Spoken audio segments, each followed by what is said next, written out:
Olá, bem-vindos a mais um vídeo da DigiSat Tecnologia. Bem-vindos à nossa videoaula de número 55. E nessa videoaula vamos dar continuidade, então, aos nossos vídeos sobre tributação do sistema da DigiSat.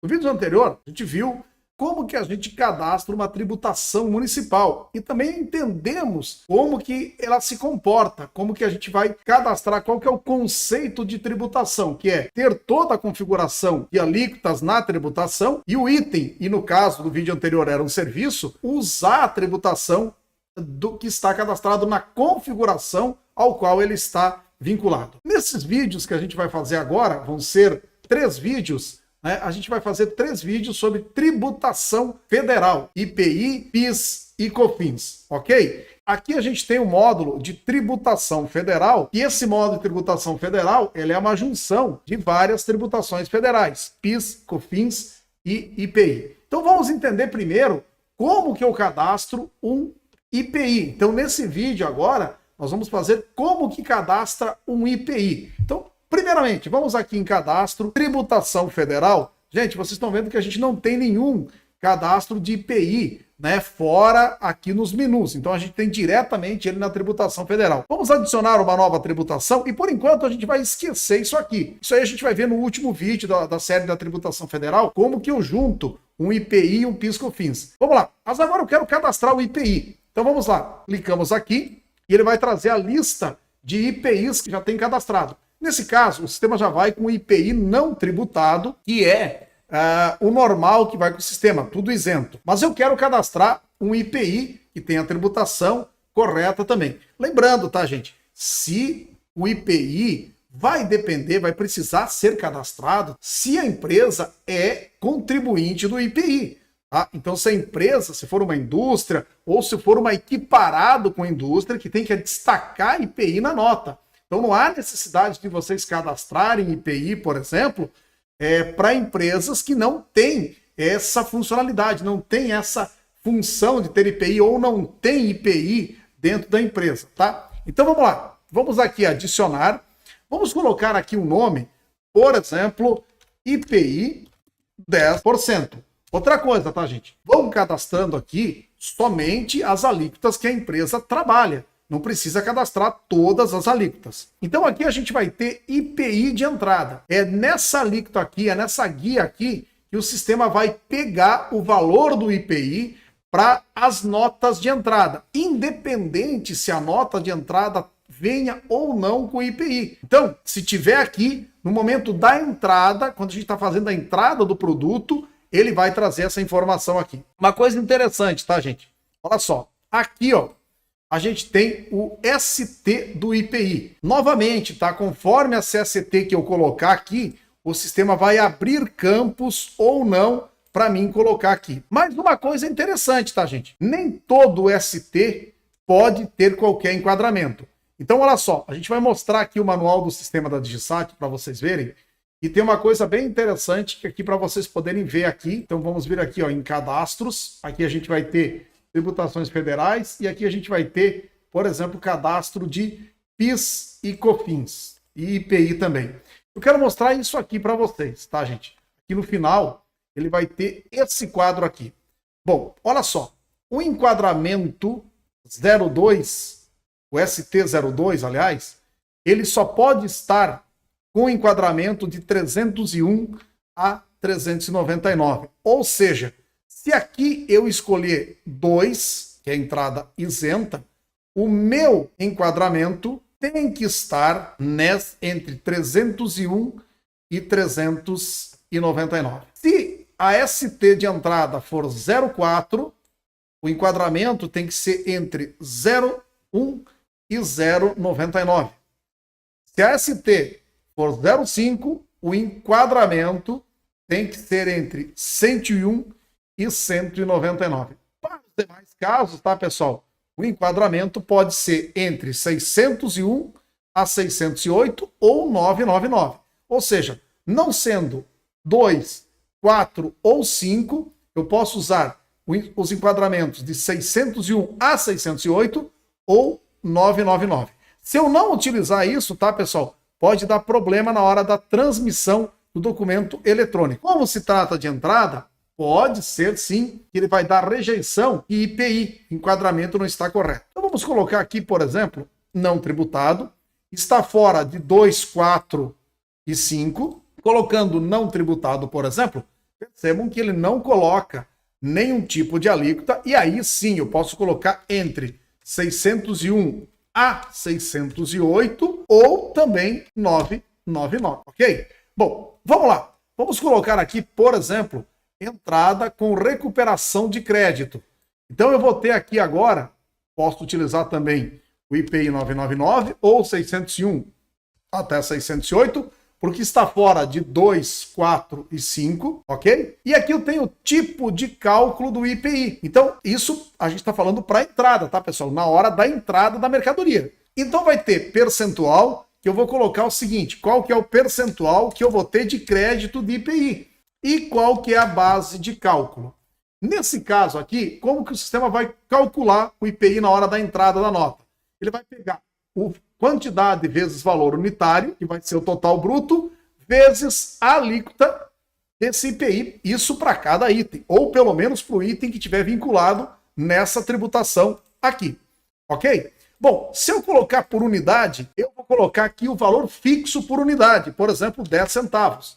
Então, independente do valor unitário do item, independente do total que vai dar, ele vai pegar por unidade comprada 10 centavos. Ou seja, se eu estou comprando 10 unidades, ele vai multiplicar 10 por 10 e esse vai ser o valor já final do IPI. Ou seja, o valor por unidade vezes a quantidade comprada, independente do seu valor unitário. Já aqui não. De acordo com o seu valor unitário, se o valor unitário do item é R$5, vai ser R$5 vezes 5%. Lembrando em consideração que aqui eu estou comprando uma unidade só. Se o valor unitário do item for 10, ele vai pegar 10 vezes a quantidade comprada para fazer, e em cima desse valor bruto ele vai aplicar a alíquota do IPI. Bom, a mesma coisa vai acontecer aqui agora, já para a saída. Então, nesse caso aqui agora, é para ele destacar na nota, certo? O valor do IPI que eu estou emitindo na minha nota. Aqui, ele vai calcular na entrada da nota do meu fornecedor. Aqui, ele vai calcular o IPI na minha saída. Então, vamos lá. Novamente, vou colocar aqui agora. E os casos são o mesmo, tá, pessoal?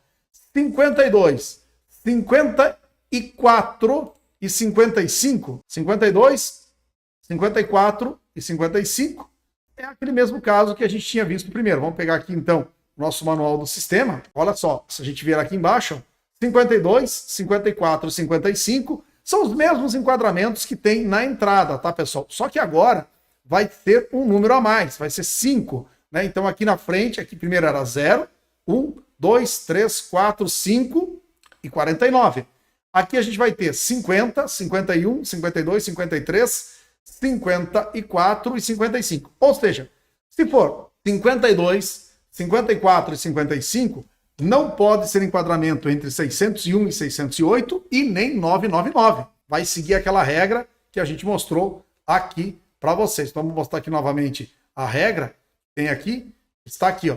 Então, CST 52, enquadramento 301 e 399. CST 54, isso aqui é para saída, tá, gente?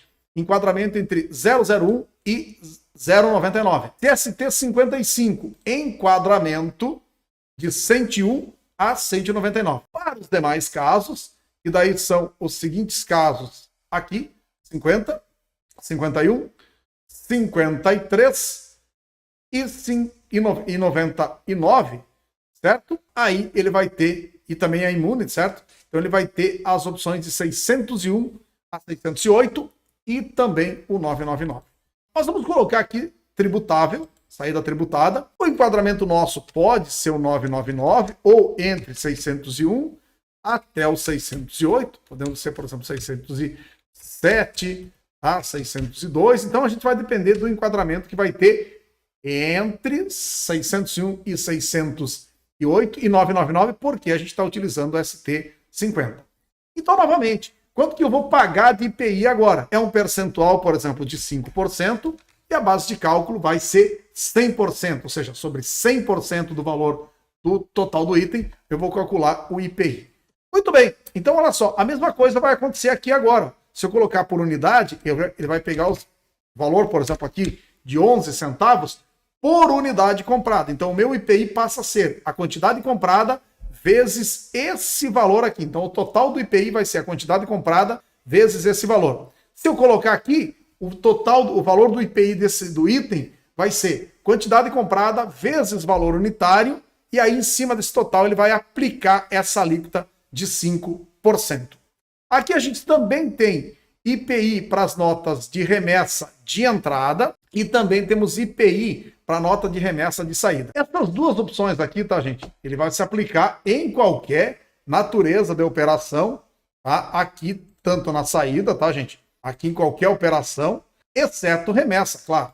Agora, aqui também, ó, e esse IPI que a gente colocar aqui, ó, a gente vai colocar aqui para remessa, tanto para entrada quanto para saída, então vai ser aplicado sempre que a natureza da operação for remessa, tá? Caso tiver IPI para remessa. Ok, pessoal? Feito isso, então, a gente vai gravar a nossa tributação de IPI e, posteriormente, depois dessa tributação de IPI, vai passar a compor uma tributação, um conjunto de tributação federal. Então é muito importante que vocês primeiro cadastrem sempre o IPI, para depois continuar o cadastramento da tributação federal. Lembrando algumas regrinhas para IPI, tá, gente? Toda vez que eu tiver IPI na nota, ele vai ser acrescido no valor total da nota.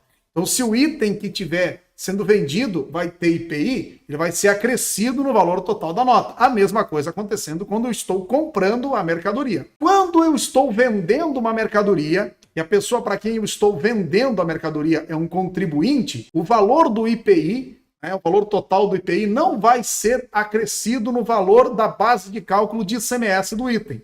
Quando eu vendo um produto, e esse produto tem IPI, essa venda eu estou falando pela nota fiscal eletrônica, pelo módulo de nota fiscal.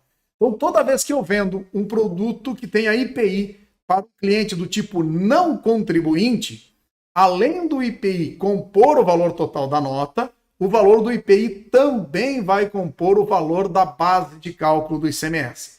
Quando for para não contribuinte.